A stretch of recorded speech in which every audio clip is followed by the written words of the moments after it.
All right, great. We will get started. Waheguru Ji Ka Khalsa, Waheguru Ji Ki Fateh. Thank you to everyone joining today. I hope you're doing well, whatever time zone you're in. Kamau, hello again. Thank you so much for taking the time to join us today. I know there's a lot going on, but taking the time to speak with the Sikh community on this important topic and all of our viewers, we're just so grateful to have you here as a friend and just to learn from your experiences. So thank you. Thanks for having me. We've been trying to figure out some way to work together since the United Shades episode. Weirdly, it's easier now because we kept schedules didn't line up, but I just came from the couch over there, so to be here. So one of the hidden blessings of this. Yes, and that's exactly true, right? As we've been thinking about responding in the pandemic and just how this work needs to continue, a lot of our work has absolutely been about creating community and learning from experiences, empowering the community. And a lot of that happens in person. So because of the pandemic, we really haven't been able to do that. So this summer series, this week of 35 plus workshops that we've been putting together is really just about creating virtual community and being able to use this moment really to the best of our abilities while we are doing whatever we can to keep ourselves and to keep our community safe. So I am really grateful. And to all those who are watching, I am sure everyone already knows this. Kamau is a socio-political comedian. He's excellent, who is also the host and executive producer of the Emmy award-winning show, docuseries release, United Shades of America with Kamau Bell. Kamau is on the advisory board of Holler Back, Donors Choose, is the ACLU Celebrity Ambassador for Racial Justice. You are a writer, a performer, a speaker, a mentor. All in all, you are truly a powerful advocate, storyteller, and just a great human being. And we at the Sikh Coalition have learned a lot working with you on the United Shades of America episode on the Sikh community. And the Sikh community, I know to this day, has just been so grateful to have had that moment to be able to share our story here in America, to be able to talk about the challenges, but really be able to just start building bridges. And you gave that opportunity through your docuseries, United Shades of America, and we're just so grateful for that. And again, on behalf of the entire team, I've already mentioned to you this in the 10 minutes, like, everyone sends hellos. Super excited that you're here. You have a huge fan base on our team. So thank you again for that and for being here.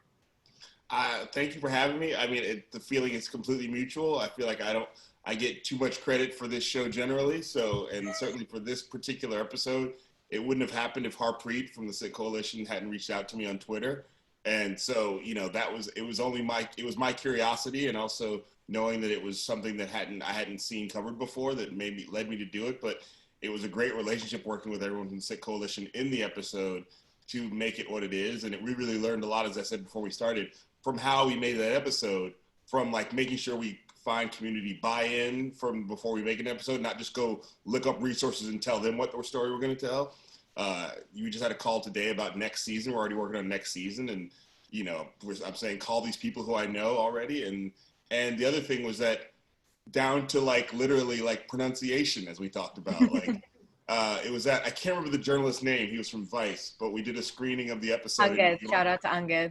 Yes. And everybody was like, it's so good and you're so awesome. And he was like, it's great. Your pronunciation is not that great in a lot of places. And so like in the way that I've learned, I was like, that hurt my feelings. Can you help me? So you were on the phone call where we re-recorded a lot of the pronunciations, and I watched the episode this morning, but we took that into other episodes. Like whenever there were languages that were foreign to my tongue, we either had somebody on the phone or had them record on their phone the correct pronunciation. So it was really it changed the future of the show. So I'm as grateful as you are. Well, we know that it takes a really big person and a great person to be able to recognize where one may have fallen short, and you did that without any hesitation. You were just like, yeah, let's re-record this. We're gonna figure this out. It doesn't matter. And it was in post-production. So it was like not even a week before. No, it was definitely not the time they want to hear we got to re-record. I mean, yeah. So it's not just me, it's also the people who worked for the company, all three media, who were like, took it seriously. So, Yeah. you know, they could have easily just said, nope. And I would have been like, okay. But I called them like, and they understood. So Yeah. yeah, that's it. Again, it not only takes a village, it takes many villages. Yes. And I think that's a perfect segue to our conversation today. We wanted to invite you to join us for Summer Series, really to just have a conversation and to learn from your experiences. Learn from what it means to be a Black man here in America and understand what the community is going through, and the calls for action that you have of us as a community. It takes, like you said, it takes a village, and this is your village. And we'd like to be here and be a part of the movement for you, but we really want to learn from your experiences and learn from you as to what more we can do. So with that, like, I'm just going to jump right into it. And for folks that are tuned in, if you have questions, please type them into the Q&A. We will do our best to get to as many as possible, but I can already promise you we're not going to get to every single question, and we'll try to find a way to address some of the ones that are unanswered later on.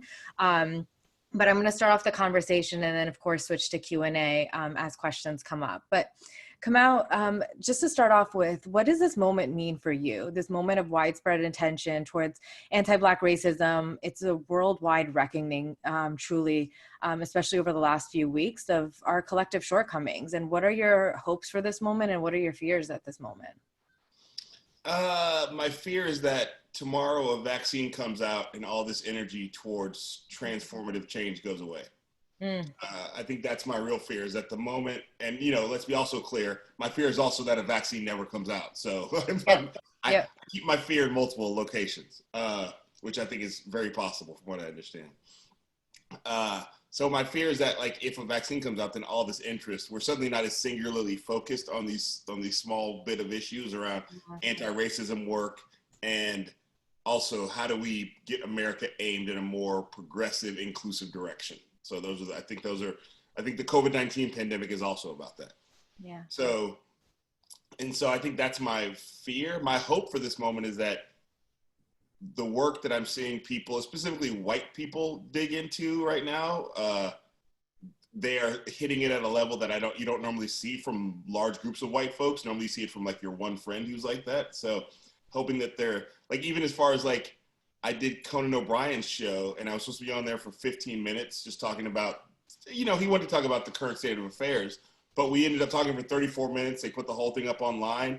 And I challenged him to like really look at his own life and not just look at the outside world. And he's done that. He read the autobiography of Malcolm X, which is not everything, but it's not nothing, you know? So I think just sort of like, that's an example of like a white person who could clearly just sort of, he's rich, he's successful, he's already made it. He could just sort of like let it go by, but he's really investing in it. And I've seen more examples of that who aren't just Conan O'Brien around me. So I have hope for that. And also talking to my mom about it, she says this, just to be clear, people like, it's like the 60s. She's like, no, this is different. There's something about this that feels like an extension of the 60s civil rights era and not just a repeat of it, which means maybe we'll actually accomplish more things.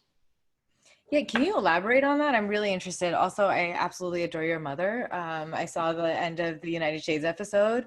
We'll get into that later. But yeah, if you can amplify a little bit more about what your mom means by this isn't separate from the civil rights movement. You know, I think we talked about it in the United Shades episode, and, you know, I bring this up pretty often, that Martin Luther King Jr. would be like 91. I think he'd be 91 if he was still alive. That's not the oldest person in the history of the planet. He could very easily still be alive.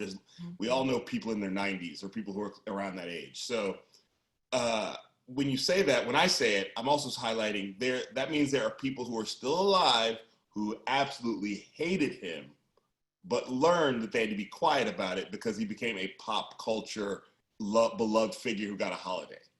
Well, in the current administration, those people are allowed to speak out again.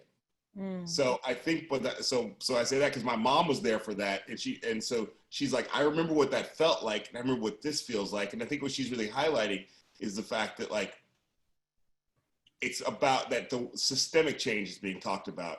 Like, it's not just about laws. Like in the civil rights movement, I think it was a lot about laws. But now we're like, no, wait, the system is broken. The system that makes the law. So if the system creates a law that we like, the system shows us that it does not always uphold just laws.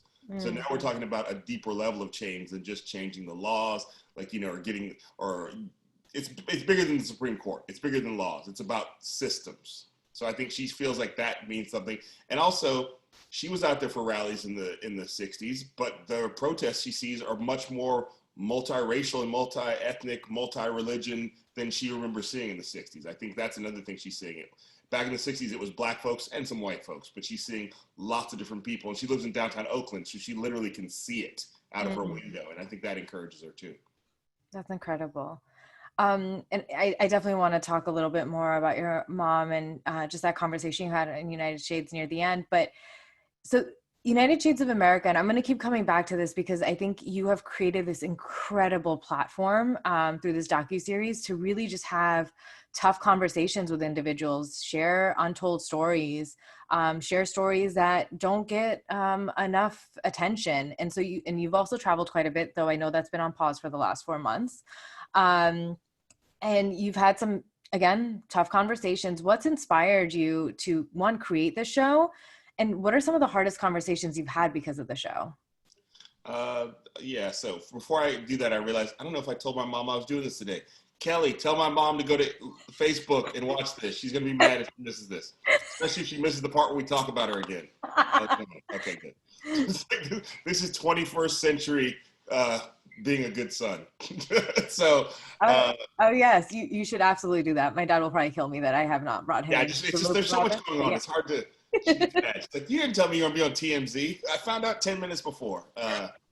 The show really. So I had my first TV show was called Totally Biased, which is interesting because the very first episode of that show, we did our big segment that people talked about was about Sikhs.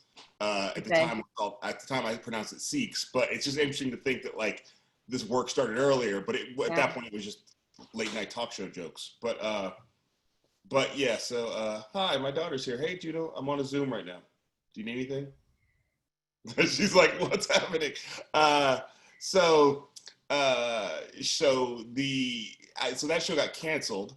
And then it became about trying to figure out if I was going to have a job again, because a lot of, especially people of color, black folks, get one shot at show business. When it goes away, it's done forever. Yeah. So I was fortunate in that people thought I was funny and also thought, oh, maybe there's something he can do in politics, because he's also funny, but he's also aware of politics. So CNN at that point had just brought in Anthony Bourdain, Lisa Ling, Morgan Spurlock, Mike Rowe, and so they were looking to build a show from the ground up. And so I got a meeting there. And the show they pitched for me was pretty different from the show that ended up being, but I was like, yeah, I wouldn't do that. I would do this. And that show ended up becoming United Shades of America. I think I just wanted, at the time, it was just, the pitch had been like a black man travels to white places in America to learn more about white people. Mm-hmm. And I was like, I already have a white wife, so I think I've pretty much covered what white people are doing. But I was like, I would go out to more types of places than just white places, and that became United Shades. And I've always been a fan of Anthony Bourdain. Give me a high five. I've always been a fan of Anthony Bourdain, and so the idea of working at that network was being associated with him was really exciting to me. Yeah, that's incredible. So like while you're traveling and thinking about ideas for these shows, again, some of your shows are pretty intense. I mean, your first episode of United Shades of America ever was you going to have conversations with the KKK. Yes. And so you've had, again, like this incredible experience over, it's 5 seasons going on to 6. We're in our 5th season right now. Yes. Okay. So in your 5th season right now, already thinking about season 6, because the show needs to continue. It will. We already know we'll be back. What are some of the hardest conversations you've had around race? I mean, it's funny. The Klan thing was produced, like that's the very first episode we ever did. It's the episode I hear about the most. It's an episode that people say is their favorite episode, and we've done that was the first episode, so we've done like over 31 other ones. But so I'm always like, is that the favorite one? Oh, it's the first. It was the first. It was, and I understand why. It was my idea, so I can't be that mad at it. But I would say once we got over there, sort of like bluster, the conversation was pretty easy. I think the hardest conversation I've ever had was one that didn't air, because I felt like the person did not want to have a conversation. They wanted to have talking point off. Like they were like, these are my talking points, and didn't want me to converse back and forth. Just wanted to spew out their talking points. Mm-hmm. And it was the one time on the show that like we didn't ever aired it because I was the funny thing to me about that is like they were just being obstinate in my mind, and I was like, you're acting like you have control over the edit. Like you don't get if you're gonna do this. I have power here. Yeah, like, it's like so I just got quiet. It's if you see the footage, I just got like this. Because it was very clear. Like at one point I laughed because it was just so ridiculous. And then the person got mad at me for laughing at them. And I'm like, you haven't seen, I laugh. And so then I felt like you're tone policing me on my own show. So like, I just got quiet and then waited for the person to run out of steam. And then at the end I said, are you done? Yes. Did you say everything you wanted to say? Yes. Well, thank you. And I got up and walked out. And I literally like walked for an hour because I was so upset and had to call my best friend, Jason. And he basically had to talk me down from going to the airport because I was just like, I hate this. This is awful. Yeah. I quit the show. It was such a toxic experience. And it was in our episode about Muslims in small town America. And so it was like a raging Islamophobe. And so like what she was saying was just so distasteful to me. And she wouldn't even let me talk. Like she wouldn't even like allow me to sort of, it was just like, this isn't arguing on cable news. It's not that show. And so I really just, at the end, had to walk away because I was just so filled with like bile about it. And so that was the hardest one we ever did. And I walked out and said, there's no way that ever airs on TV because it wasn't productive in any way. Yeah. It wasn't about disagreement. It was about performative, it was performative. It wasn't about actual disagreement. Yeah. And there was obviously no room for discourse. So it wasn't even a conversation. Yeah. Well, if you could explain, I think for a lot of folks, right, like we all sit in silos of our own experiences, right? What does anti-Sikh hate mean? What does it mean to experience Islamophobia? What does it mean to experience sexism? And like a lot of these things are very interconnected. But we often, again, are focused more on what our experiences versus what the other's experiences. And I want this to be an opportunity for all of us to learn what it means to be a Black man in the United States. And again, I'm going to come back to this last episode because it's like the most recent one I've watched. And there were just some really, really strong moments in there. There was one young Black man that said, you actually showed your KKK episode, and he said, it's not necessarily the KKK he fears, it's the police.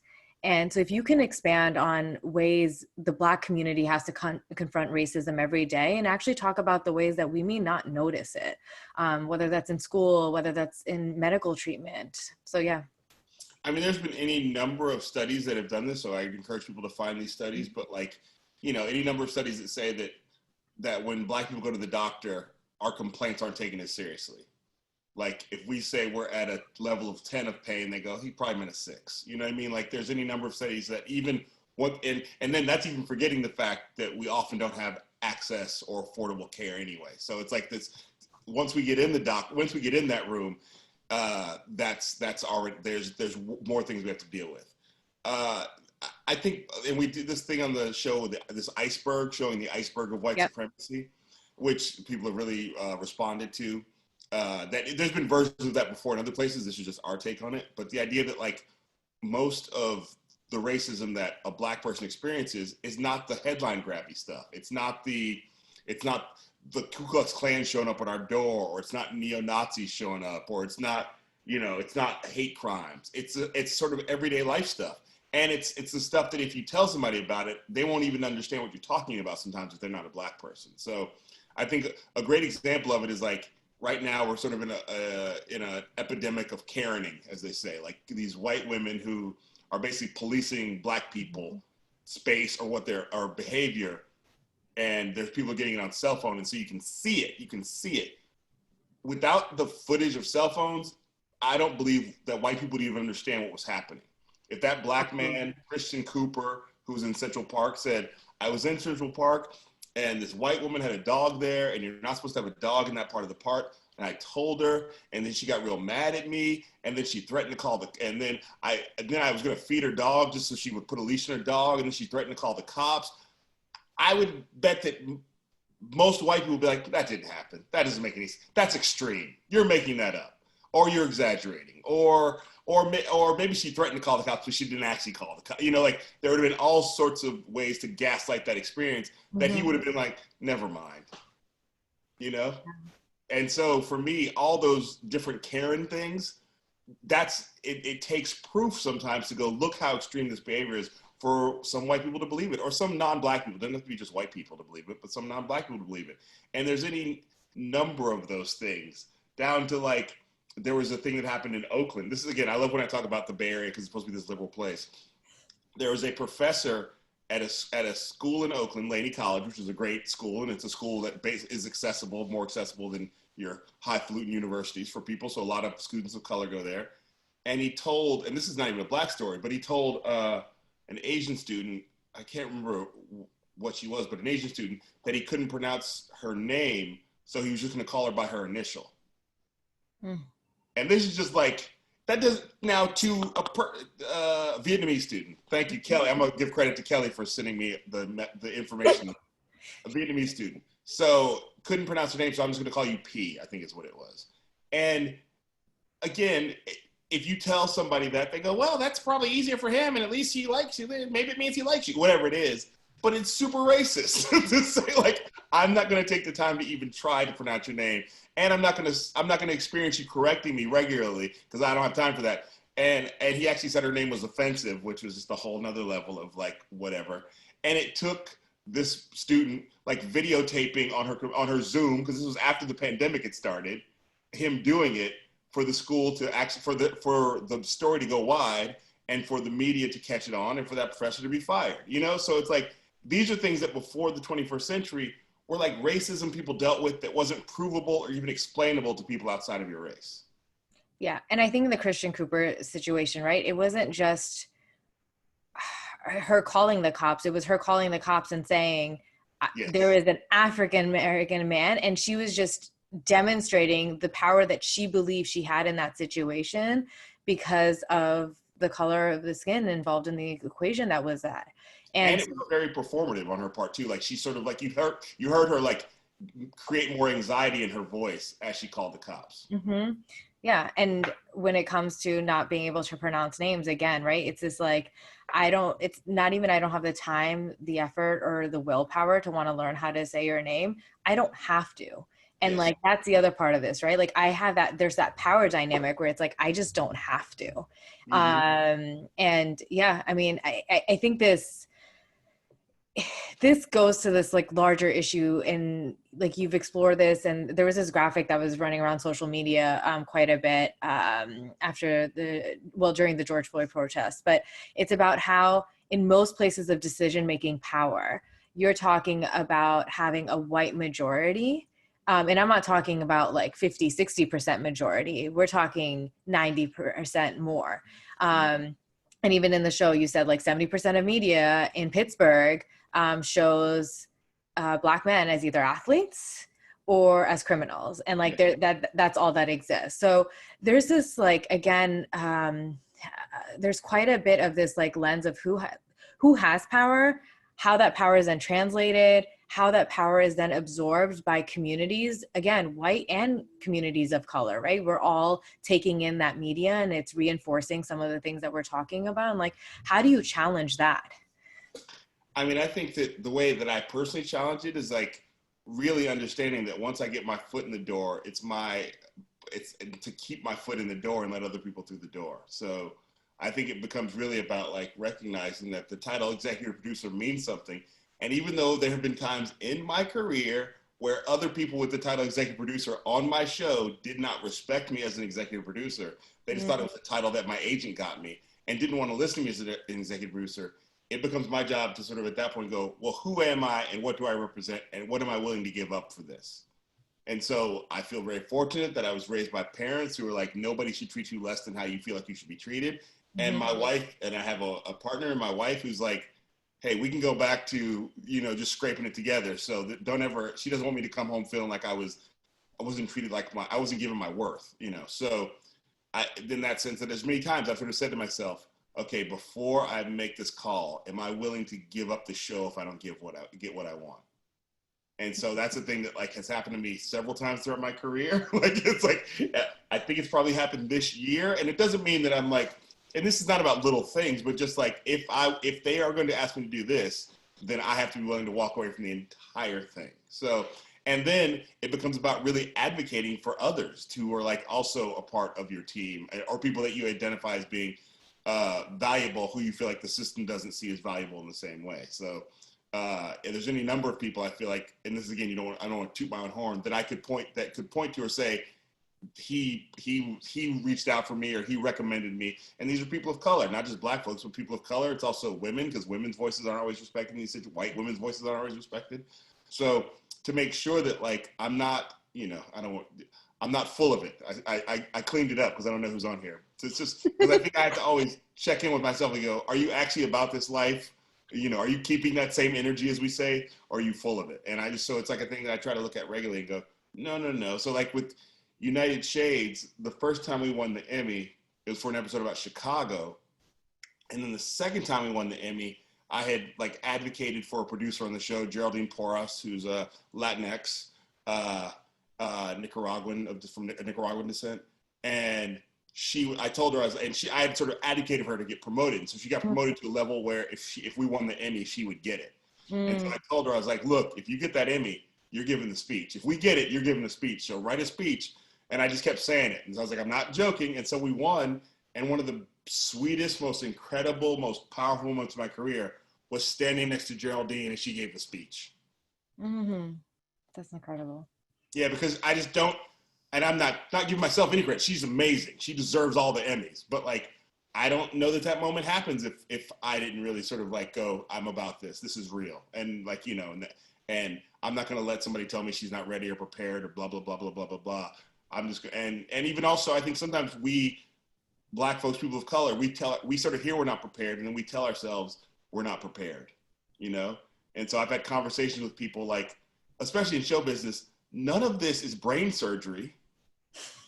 Like, there's not one job in show business that you couldn't teach somebody to at least fake their way through for a day, Maybe like the technical crew, you can't just grab a camera, but like the producers and stuff, like we could, if you're an organized person and you know how to talk to people, we can get you through it for a day, So, and the higher you get up the totem pole, weirdly, I think the easier it is to get through the day. So like, I think that like, it's, I sort of had to talk to people like, it's not, don't make these people make you think it's more complicated than it is.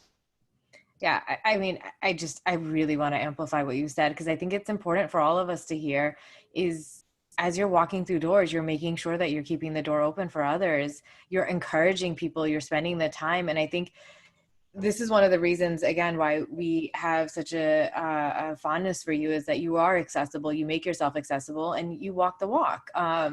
And I think this is what we all as communities of color need to start doing, is thinking about how are we showing up? What are we doing? And like, if we are going to break these places of power and the structures that exist, that requires diversifying, that absolutely requires having more voices at the table. And if we get to the table, we need to make sure that we are saying, hey, make room for this other person, make room for this other community. And I think I want to be clear about that. It's not all like out of the goodness of my heart. It's also survival for me, because the more people around me who understand what I want to do, who also have different perspectives, the better it is for me. The more successful I can be if I have a smarter, more diverse group of people around me. So that there's been any number of times the fact that Geraldine is Latinx has helped us in a show or a situation, or has helped her explain to somebody what we're doing, who was like, and the fact that she's also just a boss, like just an incredibly talented, but also well-meaning, and people can talk to her within 5 minutes and go, oh no, she means what she says. She's not full of it. And so that helps me. So it's like a survival mechanism to have incredibly talented, diverse people around you. Yeah, no, incredible. I'm going to actually pause and take a question from the audience. So there's been a lot of attention from policymakers at the local, state, and federal government levels recently due to protests. How do you recommend that we keep the policymakers engaged in this space right now, and to keep the moment from fleeting? I think identify who your local politicians are. It's weird how much it means to them if they get phone calls or emails. Like, it's just, they actually care about that stuff. there's any number of resources. I can't think about them. I don't know them off the top of my head where you can figure out who those people are at all the levels. I think that like, it's funny, a lot of these city hall meetings that nobody used to go to, you can now Zoom to. You can like sort of pull them up online. And there's been a lot of things that happened in Berkeley. They had a Zoom city hall meeting and people talked about how few of the people had their cameras on during the Zoom city hall meeting, which is an indicator of like, we know if you're on Zoom and your camera's off, you ain't paying attention. So I think that like any number of things, there was a city hall meeting in Marin, Mill Valley, the city of Mill Valley, where the woman who's the mayor of Mill Valley said, basically like somebody asked, there was a comment from the public about Black Lives Matter. And she said, we don't comment in matters that aren't related to our local issues. You know, it's the Bay Area. Like, it's like, and Black people are allowed to go to Mill Valley, so you have Black people in your community. Absolutely. So, and because people there because people saw it and called her out on it, I think you have to be really able to not just be focusing at the top of the administration, focus on your local leaders. Are they doing right by you? And with the election coming up, be prepared to vote people out, whether or not they're your political party or not. Be prepared to go find new people to represent you, because the power is that there's a lot of power at the local level, and we need that power to be on our side, especially right now with the president sending federal troops into cities. So I'd really say focus on, and every day, I think this is the other thing, every day, do something to move the ball forward. It can be on social media, continuing to tweet about Breonna Taylor, who, you know, arrest Breonna Taylor's killers. It can be about, if you have financial money, donating to Donors Choose, which gives which gives teachers money to buy projects for schools. Figure out ways that you can do something every single day. It can be having a conversation with somebody in your life about Black Lives Matter. And these are just the things I'm thinking of off the top of my head. But every day, don't just wait for November. Every day do something. So if it's just every time I send an email to my local politicians about whatever, about how I'm worried about how school's going to be in the fall if they make our kids go back. Every day, just figure out something. Some of us have a lot more time on our hands than we did, so use some of that time productively. And I'm going to amplify this 10 times over if I could, but elections are so critical. Local elections are really critical. We keep telling community when we're going out, so I'm glad they're hearing this message from you as well. Your local officials decide what you're going to study. Your local officials decide what tickets people are getting. They decide who's going to be patrolling and patrolling the streets. They decide who's going to be able to keep their businesses, like taxes, all of it. So everything that affects you on a daily basis definitely starts at the local level. That doesn't mean you don't pay attention at the national level, but we do not pay enough attention at the local level whatsoever. Yes. So yes, I am really glad you doubled down on that message. All right, I'm going to take a couple of other questions that I see kind of around this theme. So another individual said, my employer recently formed a diversity and inclusion committee. What and how do you start the conversation when some committee members already feel the conversation should start with the inclusion because BLM and race were referred to as sticky subjects and inclusion could be easier? Wait, so is the question inclusion or Black Lives Matter? Is that what the question is? I think where she's getting at is, let me just, this is like where you zoom, where it's like you're quickly reading through it. I think it's like, how do you start the conversations where people feel like these are sticky subjects to talk about and they already have the label of like, we're being inclusive of everyone, right? Because most companies say diversity and inclusion, but like really you need to dig deeper and have some of these much more tough conversations that include BLM or Black Lives Matter. Yeah, I think that like inclusion, it's easy to say inclusion, but what does it mean to be about inclusion? So just because you have one of everybody at your company, does each one of those people feel like their needs are being met? And if you have Black people at your company who feel like they can't talk about Black Lives Matter, then their needs aren't being met.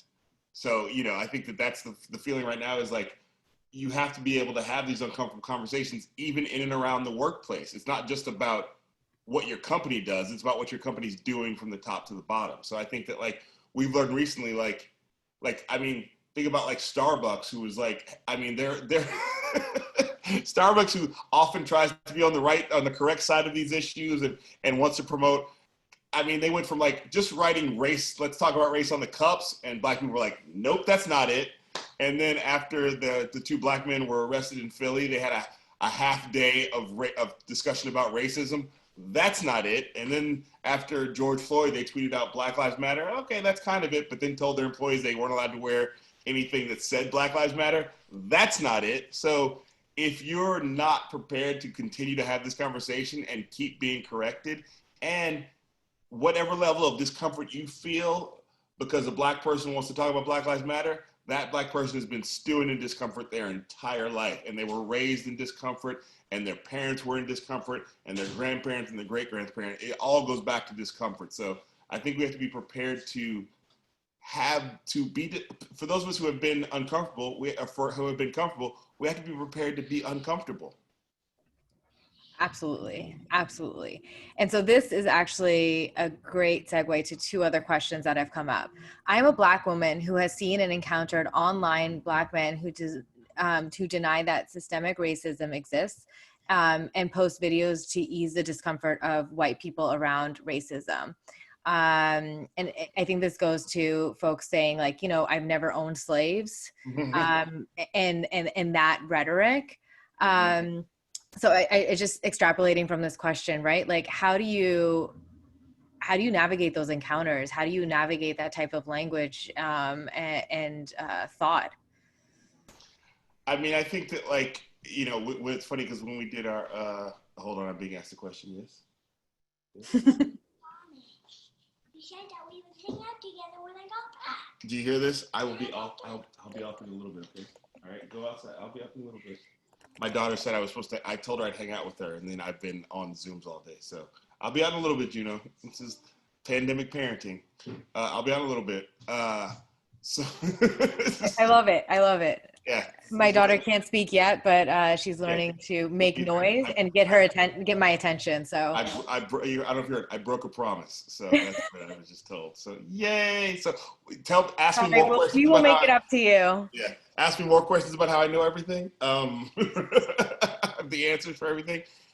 I think that like we are. I think first of all, as a Black person, we're beyond like responding to each and every sort of version of these things. I think luckily there are resources out there now where you can send people that you can like, I think it's important for a Black person to have like a little toolkit of like, when your white friend says that, just go, can I get your email address? I need to send you something.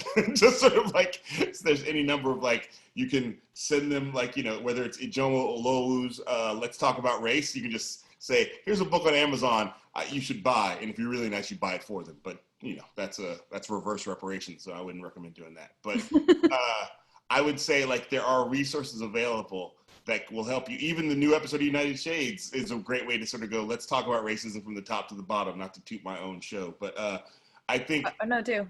Yeah, no, but I think that like I think that there are Black people who are like, I'm lucky to be a Black person who's paid to talk to white people about race and to hear those questions like my family didn't own slaves, and so I'm like, hey, send them my stuff, you know, send them like, you know, or sometimes on Twitter, if they catch me in a good day, I'll explain it to them, or I'll send them the resources. But don't, in this time of exhaustion, just general exhaustion, because it's the pandemic and our anxiety are high and everybody's mental health is like being affected.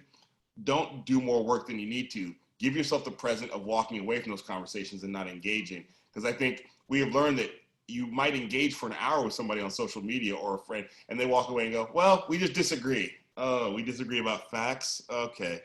So I think it's important to not spend all your resources in that. Those resources are better spent on yourself or in your community. So I just think that I would say find a handful of things that you can sort of send to people and go, here, I'm gonna, like, there's any number of things. Like literally you can go to YouTube and Google and YouTube, like, responses to I didn't own slaves, and I'm sure you would get some videos that would handle that. When my daughter said that, the daughter who was here said, what's Juneteenth? I was like, I can explain it to you my way, but let's go to YouTube, and we found a video that I learned something about Juneteenth. So I would say, like, assemble your toolkit of resources to just send to people and then just walk away. Yeah, and that is great advice for this individual. Now, I think about navigating towards people of color, people like myself, So one individual asked the question, do you have advice for navigating conversations with friends that are not well-versed in racial injustices, might not even realize their actions are inherently racist? And this is coming from a South Asian woman. I think if they're your friends, I think a lot of times you have to ask, how important is this relationship to me? So if they're your friend or somebody you really want to keep in your life, the number one thing you need is patience. I think a lot of times we get caught up in thinking that this conversation can happen in one conversation, but it takes, it takes so many hours, it's not worth counting up. And even when they go, I think I get it, they may come back to you a little while later and go, I don't get it again. Or they may show you they don't get it. So I would say, like, I can look right in my family, like me being married to my wife gets it and has always been open to understanding these things. And as I said, she's white, but her extended family hasn't always gotten it. But it has just been literally me being around and also them taking in the work, so much so that, like, and my mother-in-law, who's, the place we started out and the place we are now is like, it's 180 degrees. And it wasn't that she was she wasn't some sort of virulent racist, but she just didn't know. And which means she wasn't sensitive to things. And the work she's done over years, a lot of it's just happened because she's seen the country go in a direction she doesn't believe in. And also, she's been around me. And so this morning, I got a text from her asking, can you send me that white supremacy graphic? I want to send it to a friend of mine. And it's like, I've been with my wife since 2003. So that's basically 17 years of work. Now, it hasn't been 17 years steadily. We don't talk every day for the whole day. But it is about patience and also accepting when they're not going to get it or when you think they got it and they step back. So I think it's really, patience is the number one thing you need when you're trying to actually bring somebody along, because they may turn on you at some point because they think that you don't know what you're talking about, when you're like, I know what I'm talking about. So you have to be patient. I think that's the number one thing. Yeah, no, absolutely. Okay, I'm going to take another question.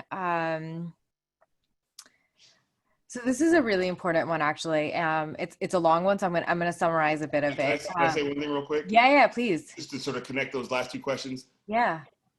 The reason why you need patience with the people you care about is why you don't need to spend too much time with people you don't care about. Like, I think you have to really go, like, the resources it would take to convince this random person online or this person that I work with that I don't really need to, like, I can just deal with in a sort of a tangential way, is why you need to save that energy up for these relationships over here that are more important.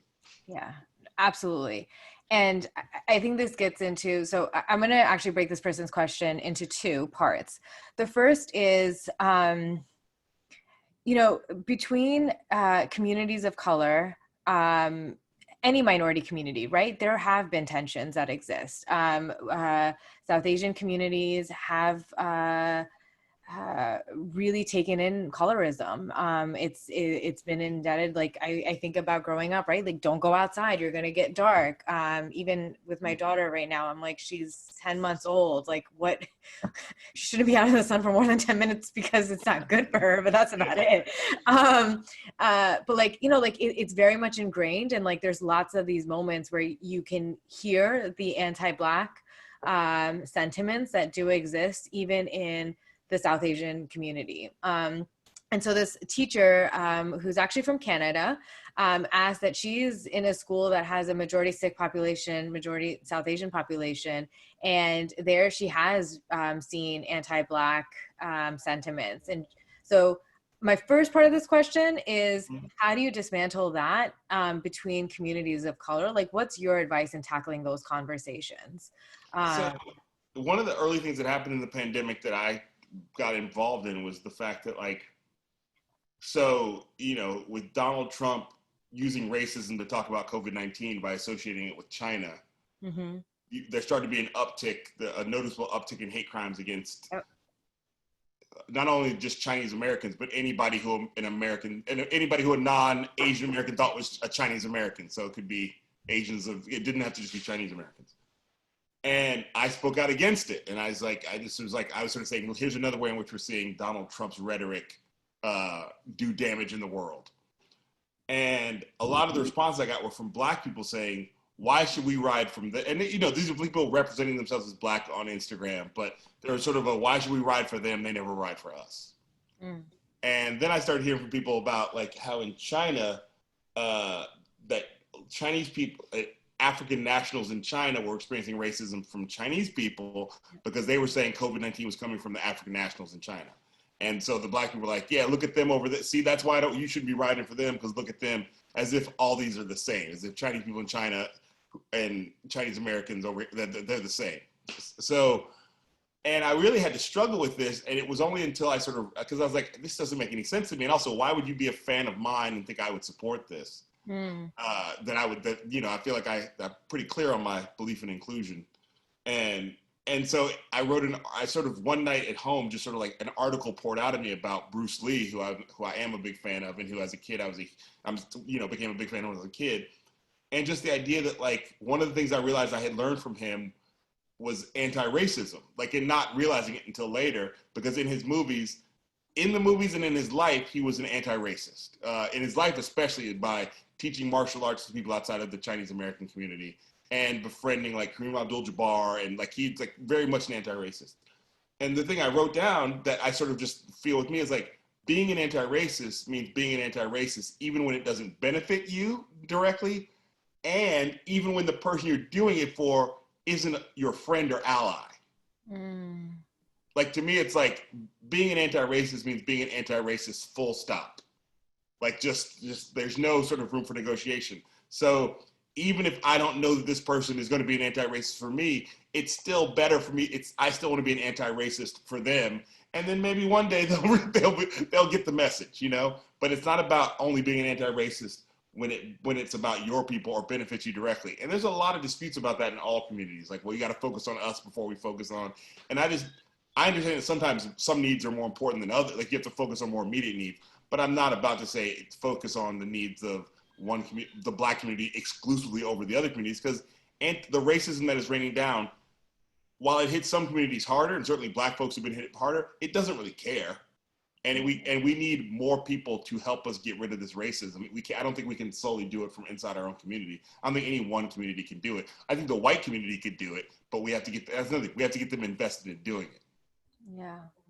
And I think for me, what resonates so much to what you just said, I was like nodding along intensely, is that Sikh theology and like what is at the core of Sikhi is very much you stand up for anyone and everyone who is being oppressed without it having any benefit for you. And we have multiple moments in our history where I can point to and be like, yep, done.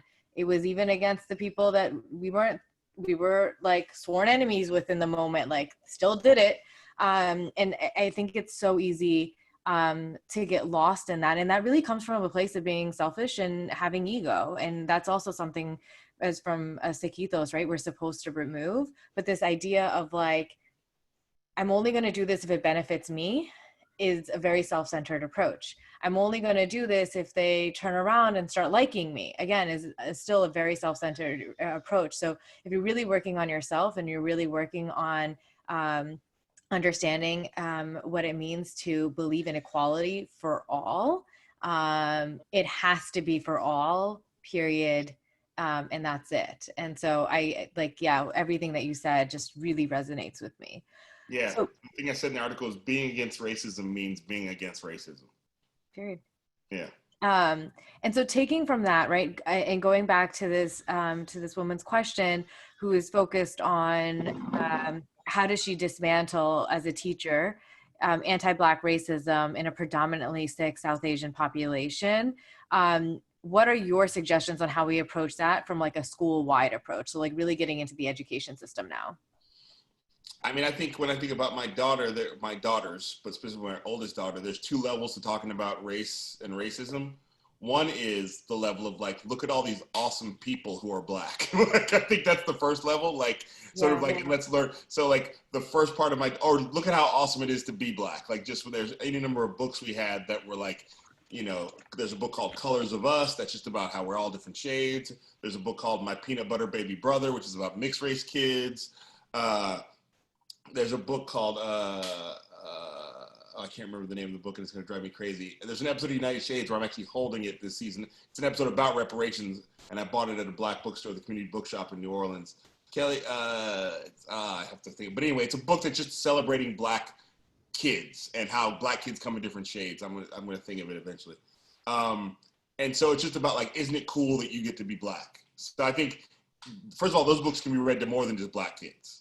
Isn't it cool that black people get to be black? Like, I think that's just and I think that at whatever the age appropriate version of that is, like, you know, I think that like, if even if there's anti-racism, if there's racism in the Sikh community or in the South Asian community, but some of those kids like LeBron James, well, then let's read a book about LeBron James. You know what I mean? Like, it doesn't all have to be about Martin Luther King Jr. You know what I'm saying? Like, I think that there's like many different ways to sort of like deprogram people. And one of those ways is like not only objectifying LeBron James, but also learning about what he went to become LeBron James. So I think that's a part of it, is like really making sure that the resources you're using in school are not just about slavery and the civil rights movement or Martin Luther King Jr. and Abraham Lincoln or Frederick Douglass occasionally, that it's actually about things that make kids relevant, that are relevant to kids. Like, I went to the NAMAC, the museum, the African American History Museum in DC. And I was only there for a little while, so I couldn't take in the whole museum. It's that, let's see, Kelly's sending me the book to make sure it's the right book to see if I'm, Shout out to Kelly for keeping this is getting our resources. Yes, this is it. Shades of Black, a celebration of our children.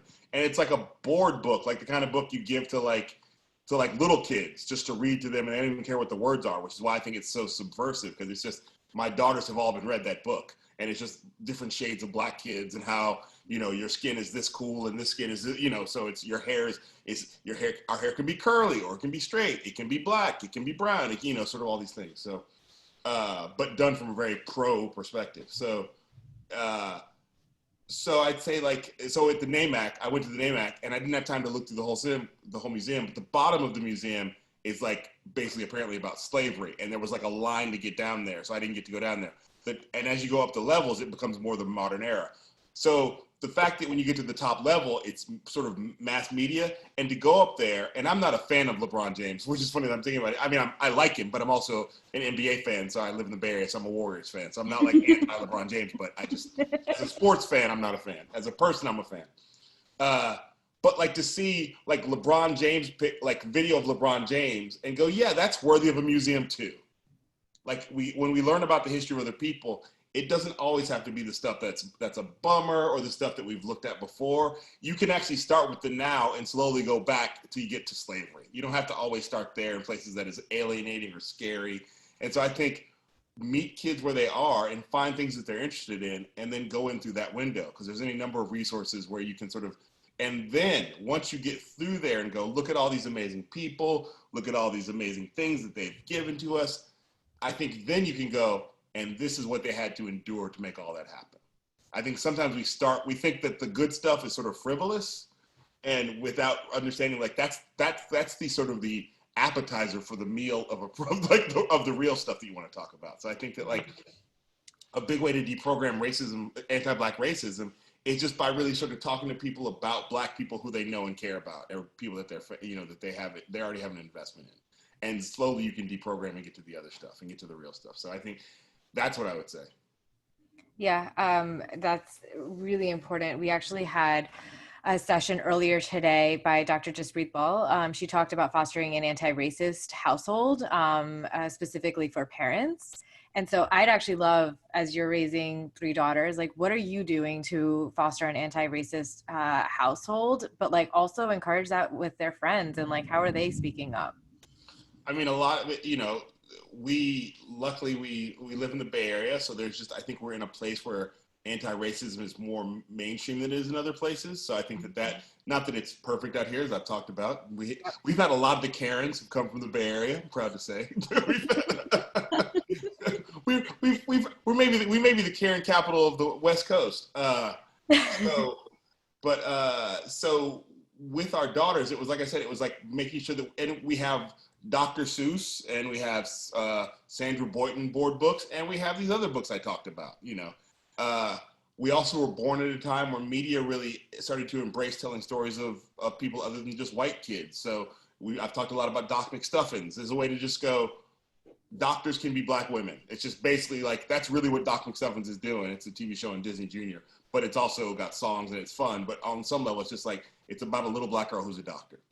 So representation, I believe, is super important.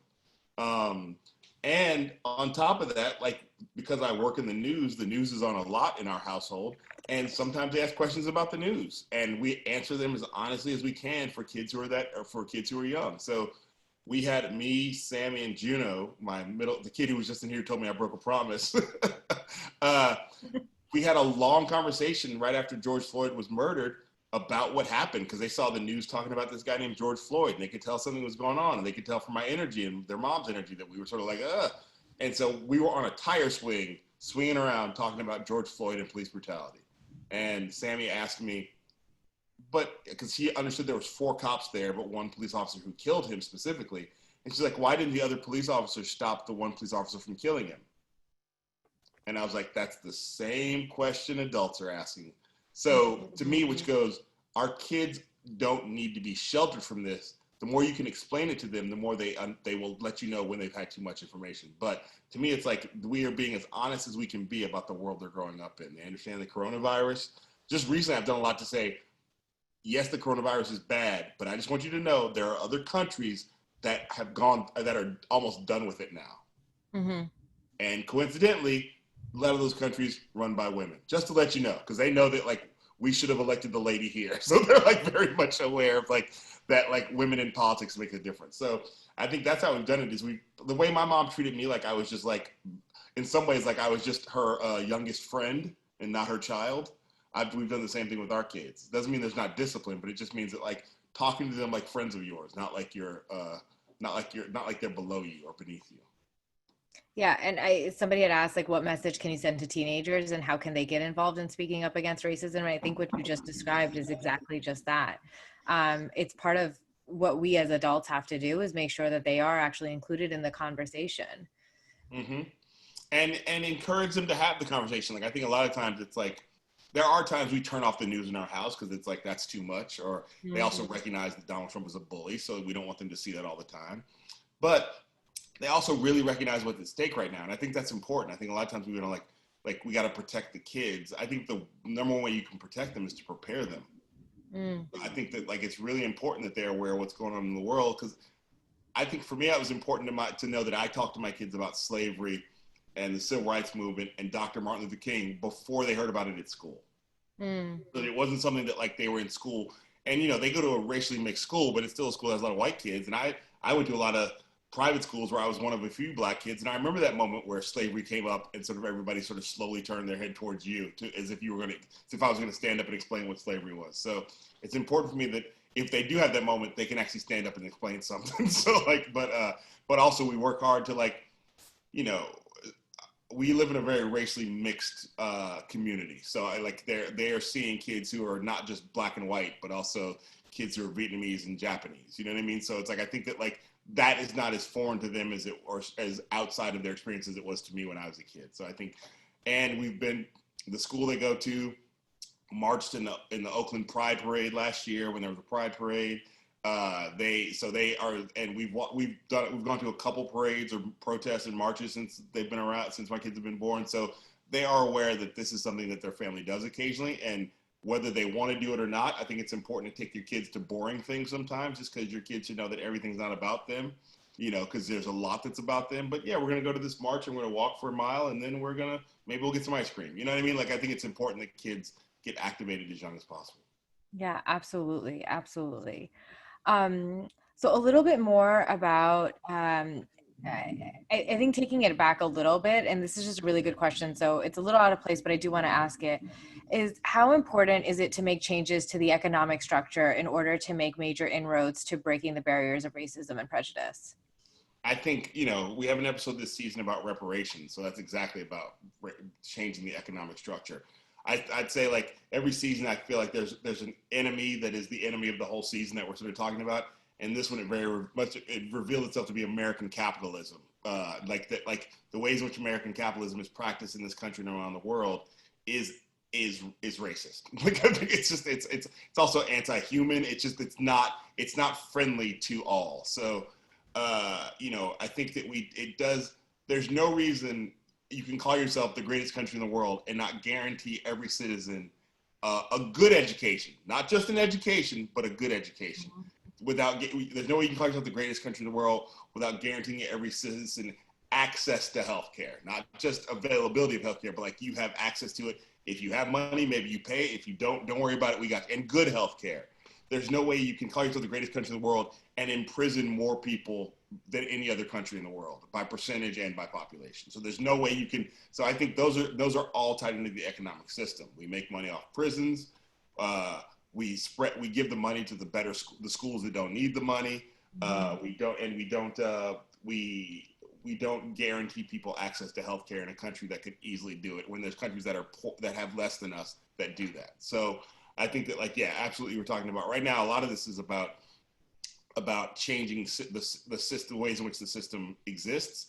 But I think the thing is like ending race, like you don't just change the economic system and racism goes away, because there's a lot of racism baked into the system. So every community has different needs. Just today, somebody said I posted this thing that Donald Trump said about basically sending troops into the cities, like he's invading the cities, like they're not part of America, and we shouldn't do that in other countries too. Let me be clear about that. But that's the way he's talking about it, like these are foreign lands. And somebody said, somebody said, I'm not a fan of Trump, but violence in Chicago's out of control. We have to send in more cops. He's like, how do we fix Chicago? And I was like, we reinvest in the communities. We make sure the schools are as good as the white schools in the suburbs. We stop criminalizing low-level behavior. We make sure that people feel like they have opportunity. We make sure the hungry people are fed. And we make sure that everybody has access to healthcare. There, I fixed Chicago. Now, like I didn't, because I didn't do that. But it's like a lot of that stuff comes from a complete lack of investment from your city and from your government. Like from the government just letting your area of town just go. And so I think that I lived in Chicago, so I know what I'm talking about. It's not, and when you let people feel like there's no hope, they become hopeless, and then they resort to things they wouldn't do if they had hope. So that's, to me, it's definitely, you can't just talk about the economy. You have to always tie it into race too. Yeah, and I think I'm going to tie this back to something I think the Sikh community should definitely be able to understand, right? Like we talk about the state of Punjab and how challenging things are in Punjab right now. And it is a lot of economic distress. It is a lot of challenges that are created, that it's about like, what are the systems that have been put in place to keep people down? And how does that affect decisions that everyday people are making? Choices that we may not agree with, but like we have to be able to understand why those decisions or why they're in positions that they are, because they're being put into those positions. Like there is it's systematic, and like and I think that exactly what you said, when you invest in communities, when you think about it, it's like you don't have to look very far. A lot of suburbs have it. When you start investing in communities, when you make sure people have resources, when people are fed, when they have roofs on their heads, when they are happy and successful in the jobs that they have, like you have a healthy community. You absolutely have a healthy community. So yeah, it's really important. And I think economic, race, politics, all of these go hand in hand. So as we're making decisions about, again, who we are putting into power, it is about asking those questions. Who has the best interests of actual community members, not their pockets, not their friends' pockets, and not keeping power in the positions. And that goes back to the really early part of the conversation, the woman that called on Christian Cooper, right? There is something about where they want to keep the power. So yeah, absolutely. And I think that, like we talked about, like even like with the pandemic, like there was all these like small businesses loans that people applied for, and I've seen in any number of stats that like like an overwhelming number, like well more than 50% of small businesses that were owned by Black people and people of color did not get their loans. And yet we've all seen these stories of like the Lakers got their loan, or Kanye West got his loan. Like, you know, so like there's any number of ways in which the system is, that even in the moment of absolute chaos, when the system says we're going to reach out and help you, people did, like racism still played a factor. And racism and classism. Yeah, I mean, I actually think the pandemic is an excellent illustration of everything that is problematic in the system and like where the holes really are. It illustrated them 10 times over, and it continues to do so. So another question that we got is, the elections are coming in November, and There could be change, there may not be change. But regardless, whatever happens after November, how do you keep the momentum going? Well, I think that Angela Davis spoke beautifully on this, about the why she was voting for Joe Biden, or why she thinks it's important to vote for Joe Biden. I don't want to put words in her mouth, but that's why she thinks it's important to vote for Joe Biden. And you're like, Angela Davis voting for Joe Biden? Like, it just doesn't, that's not, doesn't perfectly align with her politics. When she talked about voting the person into office is about who you basically can negotiate with the best. Who do you have the best chance to be able to, who's going to listen to the pressure you put on them? And right now we're in a position where the man in office ignores all the signs and all the pressure. He ignores science. He ignores political pressure. He ignores advice from his kids. He's just like, he's taking no advice whereas Joe Biden, because he comes from a tradition where Angela Davis, like, he's going to listen to us if we put pressure on him. So it becomes really important. If Trump's in office, we just have to keep the pressure on, because we have to figure out a way to get this system back in place. But if Biden goes into office, we keep the pressure on because he's more likely to listen to us. So I think that it's not about, my friend Boots Riley once said, people think voting is the most you can do in a democracy. And he's like, it's the least you can do. It's just the thing you do, whether it's like you pull the lever or you absentee vote, which hopefully a lot of people can do in their communities, that you do that. But then the work still has to be done the day after you voted. So I think if Joe Biden's in office, we should probably turn the pressure up, because there's a chance he will actually hear us. And there's a chance he'll listen. And because of the pressure we've put on already, he just announced that he's looking at 4 Black women for VP. That doesn't happen in a vacuum. That happens because Black people led this movement to go, you need to pick a Black woman. And so I think that, like, that's the way in which he is listening to the pressure. Yeah. And I mean, I think, as a civil rights organization that's devoted resources to the Sikh community, and obviously we are a 501c3, but I can't underscore this enough. Voting matters. Like you said, it's the least that you can do. It is absolutely the least that we all must do. And then it's about, how do we get engaged? How do we sit on school boards? How do we bring our thought processes, the diversity in our thinking, but really about pushing for everyone, in whether it's a school board, city council, local elections, like showing up to those town halls. The pressure has to say, no matter who's in office, because bad decisions have been made by every administration, regardless of who they are. Yes. I think you have to vote for the person that you think is most likely to listen to your community's wants and needs, and the wants and needs of the least of your community, the people who aren't in the position that you maybe are in. Yeah, and recognize the privilege that you have in that process. So we are almost at time, but I do want to bring it back to your mother, because she is incredible. She's on. She just texted me. She's on. But I do want to pause there. The look that she gave you when you called her old, the look that she gave you, I thought the camera was going to shut off right then and there. And I get it. My dad is also 83, and I will also look him in the eye and say the same thing. But I will say your mom is like exceptional for 83. She is so strong, so bold, so incredible. But yeah, I thought the cameras were going to shut off in that moment. I mean, it's funny because that's how me and my mom interact with each other. I think she was surprised I was doing it on TV.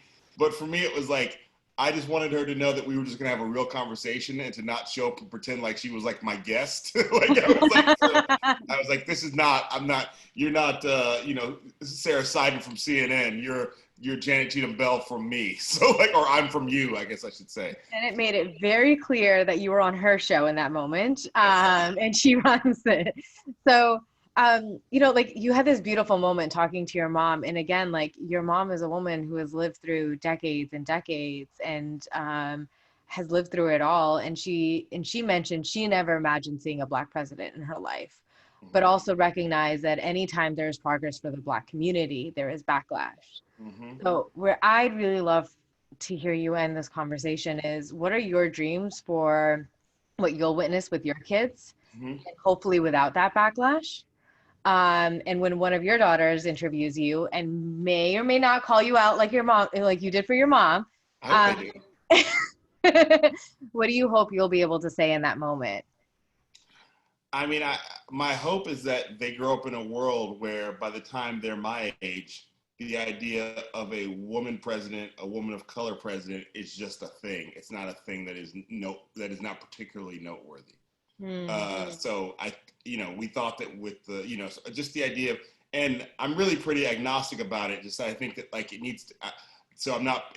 It's not even a political party thing on some level. It's just the idea of representation in the world of different types of people need to hold political office in this country. And I think that's when you look at like the blue wave of like that happened with AOC and Ilhan Omar. It's just good to see different people in these positions because they bring different life experiences.